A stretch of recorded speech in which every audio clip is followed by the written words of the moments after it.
अमेरिकी F-16 तैयारे दुनिया के मानाज़ तैयारे माने जाते हैं। दुनिया में लड़ाका तैयारों का जब भी नाम आएगा, तो F-16 तैयारे जो हैं वो सफ़े अव्वल में शुमार किए जाएँगे।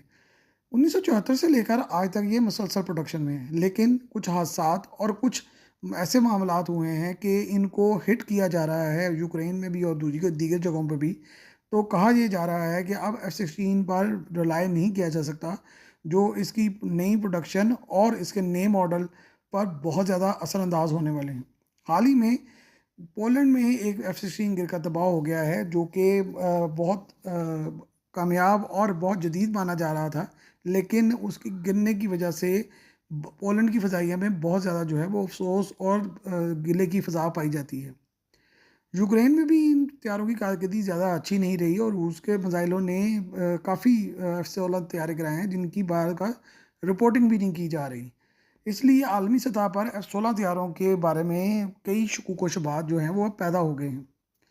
1974 में पहली दफ़ा मंजर आम पर आने वाला ये तैयारा जो है वो जनरल डायनामिक्स कंपनी ने बनाया था, जो 1993 तक इसकी प्रोडक्शन कर दी। फिर लोकन मार्टिन को जनरल डायनामिक्स ने अपने तमाम जो लड़ाका तैयारों के हुकूक थे वो फ़रोख्त कर दिए थे, तो यूँ ये भी उनके पास जो है वो प्रोडक्शन में चला गया और अब इस तैयारे को लॉकहार्ट मार्टिन बनाते हैं, जो कि बहुत जदीद सतह पर बनाए जा रहे हैं। और हाल ही में इनका जो जदीद मॉडल है F-16 वाइपर, जिसे F-21 का नाम दिया गया है, वो भी मैदान में आया और कई ममालिक को फराहम भी किया जा रहा है। अब तक दुनिया में मुकम्मल तौर पर जितने भी डिज़ाइन आए हैं F-16 के, वो तकरीबन 5000 से ज़ायद तैयारे बनाए जा चुके हैं और कमोबेश 2145 तैयारे जो हैं अभी भी दुनिया भर में सर्विस में हैं। F-16 तैयारों को आलमी सतह पर उसकी कारकर्दगी पर बहुत शोहरत मिली थी और पजीराई हासिल हुई थी।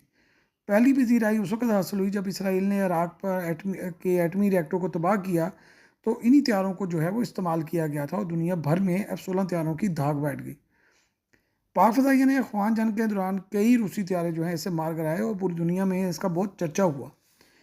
तुर्किया ने यूनान के ख़िलाफ़ कई तैयारे जो हैं वो गिराए और उसमें F-16 ही इस्तेमाल किए गए। यूरोप का नेटो में फ्रंट लाइन का जो तैयारा है वो F-16 तैयारा ही है।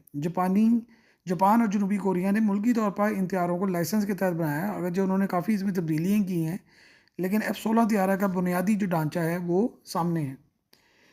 लेकिन अब सूरत हाल बदल चुकी है। अगरचे 750 से ज़ायद तैयारे तो सिर्फ अमेरिका के पास ही इन सर्विस हैं, लेकिन अब इस तैयारों को इसराइल ने आहिस्ता आहिस्ता फारग करना शुरू कर दिया है और इनकी जगह पे F-35 लाइटनिंग 2 तैयारे जो हैं वो लिए जा रहे हैं। तुर्किया इनकी लाइसेंस प्रोडक्शन करता है और तुर्किया ने भी इन हथियारों को ऐसा ऐसा फारा करने पर गौर करना शुरू कर दिया है, क्योंकि उनको F-16 वाइपर हथियारों की टेक्नोलॉजी नहीं दी गई। जो तुर्किया के पास जो हथियारे हैं वो अब ऐसा ऐसा पुराने हो रहे हैं और तुर्किया की फ़ज़ाइया का मुकम्मल इन्हिसार जो है वो F-16 हथियारों पर ही है, उसके अलावा उसके पास हथियारे है ही नहीं। और तुर्की ने अपने हथियारा बना लिया और वक्ती ज़रूरियात को पूरा करने के लिए वो यूरो फाइटर की खरीदारी की कोशिश कर रहा है, ताकि F-16 हथियारों को ऐसा ऐसा फेज़ आउट किया जा सके। भारत को भी चंद साल पहले F-16 वाइपर की ऑफ़र की गई थी और महदूद सतह पर टेक्नोलॉजी की फरहमी और लाइसेंस प्रोडक्शन की भी ऑफ़र की गई थी, जिसे भारत ने मुस्तरद कर दिया था। थाईलैंड ने इन हथियारों की जगह स्वीडन से ग्रिपन हथियारे खरीद लिए थे, जबकि फ़िलिपाइन ने भी फंड्स की कमी के बायस अब इन हथियारों को खरीदने से इनकार कर दिया है।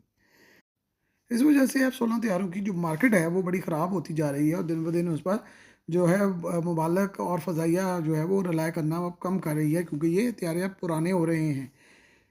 इस वक्त अमेरिका समेत 26 ममालिक इन हथियारों को इस्तेमाल कर रहे हैं और 4 ममालिक ने इन हथियारों को मुकम्मल तौर पर फ़ारग कर दिया है, जबकि यूएई ने इन हथियारों को फ़ारग कर दिया है, लेकिन इनको जो है वो किसी अच्छे ग्राहक को बेचने के लिए रखा हुआ है, ताकि इससे दोबारा पैसे कमाए जा सकें, जिस पर कुछ ममालिक पर अमेरिका को एतराज़ है, लिहाजा उनको वो फ़रोख्त नहीं कर पा रहा। लेकिन यूएई ने कहा है कि वो आइंदा 20 या 25 सालों में कोई भी अमेरिकी हथियारा अपनी फ़ज़ाइया में रखने को तैयार नहीं है।